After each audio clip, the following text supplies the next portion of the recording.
শুধু ঢাকায় না, আসলে সারা দেশে এটা হচ্ছে। ঢাকার চিত্রগুলো হয়তো আমরা বেশি দেখতে পাই, জানতে পারছি। এবং এই যে আওয়ামী লীগের মিছিল এবং তৎপরতা, তার অন্যতম প্রধান লক্ষ্যবস্তু কিন্তু হচ্ছে জাতীয় নাগরিক পার্টি এবং গণ অভ্যুত্থানে অংশগ্রহণকারী নেতাকর্মী এবং শহীদ পরিবার, আহতরা, যোদ্ধা যারা রয়েছে তারাই কিন্তু প্রধান লক্ষ্যবস্তু।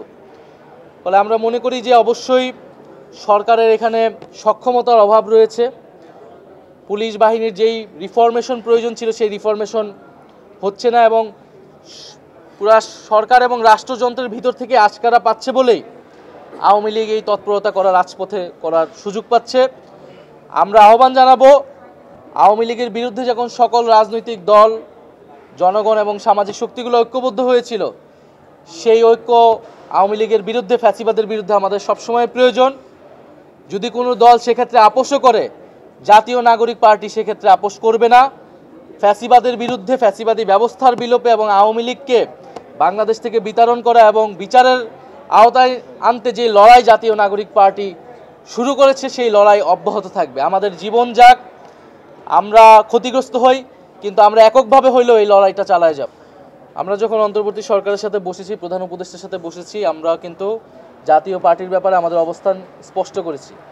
বিশেষত সাম্প্রতিক গণ অধিকার পরিষদের সভাপতি নুরুল হক নুরের উপরে জাতীয় পার্টি নিষিদ্ধের কথা বলার যে হামলাটা হলো সেনাবাহিনী এবং পুলিশ আইনশৃঙ্খলা বাহিনীর দ্বারা, সেটি কিন্তু অনেক উদ্বেগজনক এবং তার বিচারও কিন্তু আমরা এখনও পাই নাই। সেই তদন্তের আসলে কি হলো সেটা আমরা পাই নাই, সেটারও আমরা সেই তদন্ত যাতে প্রকাশ করা হয় এবং তার বিচার নিশ্চিত করা হয়। এবং অবশ্যই জিএম কাদের সহ জাতীয় পার্টির এরা অবশ্যই ফ্যাসিবাদের দোসর, এদেরকে বিচারের আওতায় আনা উচিত, গ্রেফতারের আওতায় আনা উচিত। আপনারা জানেন আমি ট্রাইব্যুনালেও সাক্ষ্য দিচ্ছি।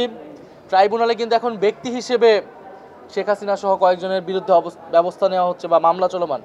আমরা মনে করি এটা দল হিসেবে আওয়ামী লীগের বিরুদ্ধে তদন্ত শুরু করে বিচার কার্যক্রম শুরু করা উচিত, কারণ ট্রাইব্যুনালের কাছেও কিন্তু যথেষ্ট পরিমাণ তথ্যপত্র এখন এসেছে। ফলে আমরা সামগ্রিকভাবে মনে করি ফ্যাসিবাদীর দোসর এবং ফ্যাসিবাদী ব্যবস্থা বিলোপের জন্য যে নতুন সংবিধান, সেই নতুন সংবিধান প্রতিষ্ঠার মাধ্যমে এবং গণপরিষদ নির্বাচনের মাধ্যমে আমরা এই সকল সমস্যা থেকে উত্তরণ করতে পারব। ধন্যবাদ।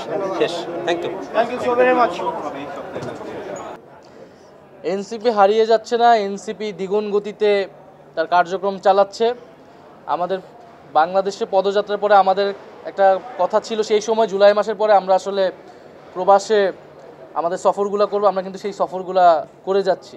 ফলে আমাদের অ্যাক্টিভিটি সেখানে একটু হচ্ছে। আমরা কিন্তু আবারও দেশব্যাপী আমাদের উঠান বৈঠক কর্মসূচি চলমান আছে। বরং আপনাদের কাছে আহ্বান থাকবে, আপনারা আমাদের এই যে কার্যক্রমগুলো হচ্ছে সেগুলো যথাযথভাবে যদি প্রচার করেন, আমাদের জন্য সহযোগিতা হয়।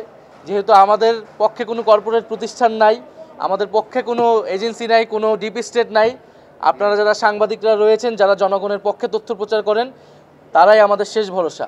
দ্বিতীয়ত নিবন্ধনের বিষয়টিও আমাদেরকে জানানো হয়েছে, আমরা নিবন্ধন পেতে যাচ্ছি। প্রতীকের বিষয়ে আমাদেরকে কিছু বলা হয় নাই। আমরা যখন কথা বলেছি তারা কোনো আইনি যুক্তি দিতে পারে নাই যে কেন শাপলা প্রতীক দেওয়া যাবে না। ফলে আমরা আশা রাখছি যে শাপলা প্রতীক আমরা পাবো। আর আরেকটা কি ছিল, এবং আমরা মনে করি গণপরিষদ নির্বাচন ছাড়া আর কোনো সমাধান এখন পর্যন্ত কিন্তু আমরা দেখতে পাই না। যে জুলাই সংস্কারের আইনি ভিত্তি, যার সাথে সবাই জুলাই সনদে যারা সবাই ঐক্যমত হয়েছে যে এটার আইনি ভিত্তি দরকার, গণপরিষদ ছাড়া আর কোনো বিকল্প কিন্তু আমরা পাইনি, যেটা সবাই গ্রহণ করতেছে। ঐক্যমত্য কমিশন একটা প্রস্তাবনা দিয়েছে শেষ মিটিংয়ে, আমরা সেটা নিয়ে বিচার বিশ্লেষণ করছি। ফলে এখন পর্যন্ত আমরা ধরে নিচ্ছি যেহেতু গণপরিষদ ছাড়া আর কোনো বিকল্প নেই, ফলে গণপরিষদ এবং আইনসভা এই দুইটা নির্বাচনই আমাদের একসাথে প্রস্তুতি নিতে হবে। ধন্যবাদ। আমরা সবার সাথে আলোচনা করছি, সবার সাথে আমাদের সুসম্পর্ক আছে।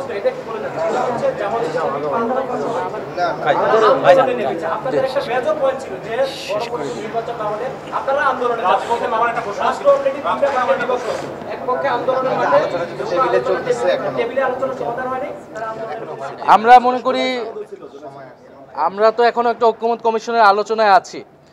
আর এছাড়া জনগণকে সচেতন করার বিষয়টা কিন্তু আমরা গঠনমূলক কর্মসূচির মাধ্যমে করে যাচ্ছি, উঠান বৈঠক থেকে শুরু করে এই মতবিনিময় সভা।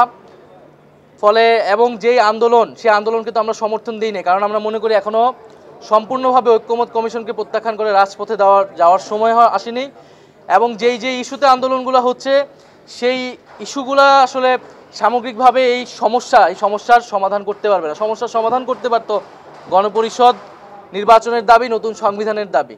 সেই দাবিতে যদি রাজনৈতিক দলগুলা তারা কথা বলে, আমরা তো কথা বলছি, তখন রাজপথে তাদের সাথে আমাদের ঐক্যমত্য হবে। ধন্যবাদ।